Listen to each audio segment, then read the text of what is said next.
Seorang mahasiswi ditemukan meninggal dunia di dalam kamar kosnya di wilayah Gomong, Kecamatan Selaparang, Kota Mataram, Minggu, 17 Mei 2026, malam.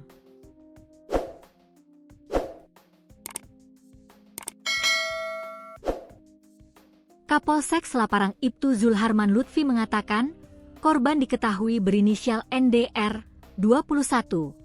Seorang mahasiswi asal Kecamatan Jereweh, Kabupaten Sumbawa Barat. Penemuan tersebut langsung ditindaklanjuti personel piket fungsi Polsek Selaparang yang bergerak cepat menuju lokasi untuk melakukan evakuasi dan olah tempat kejadian perkara, TKP.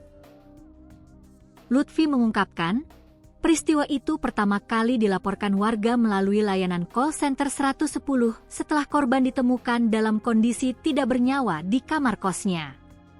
Korban pertama kali ditemukan oleh rekannya yang merasa curiga karena sudah beberapa waktu tidak dapat menghubungi korban.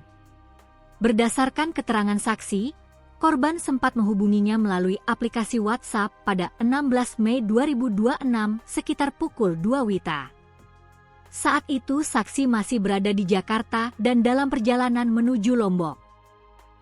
Setelah tiba di Lombok pada 17 Mei 2026 sekitar pukul 15 WITA, saksi kembali mencoba menghubungi korban. Namun, telepon seluler korban sudah tidak aktif. Sekitar pukul 21 WITA, saksi bersama sepupunya mendatangi kamar kos korban untuk memastikan kondisinya. Saat tiba di lokasi, kamar korban dalam keadaan gelap. Saksi beberapa kali mengetuk pintu namun tidak ada respons. Karena sepeda motor korban juga tidak terlihat, saksi sempat mengira korban sedang keluar, ujar Kapolsek dalam keterangan tertulis yang diterima, Senin, 18 Mei 2026.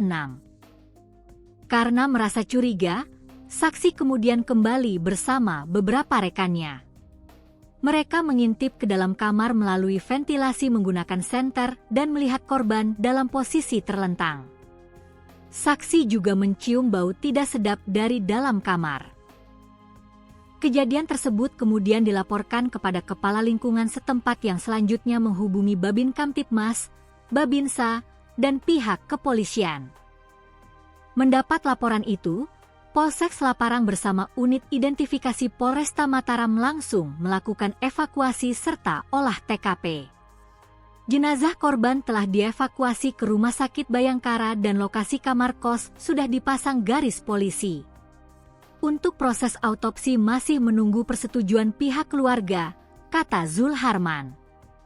Pihak kepolisian menegaskan hingga kini belum dapat memastikan penyebab kematian korban dan masih melakukan penyelidikan lebih lanjut. Kami belum bisa memastikan penyebab kematian korban. Saat ini lokasi sudah diamankan dan sejumlah barang bukti juga telah kami amankan untuk kepentingan penyelidikan, tutupnya.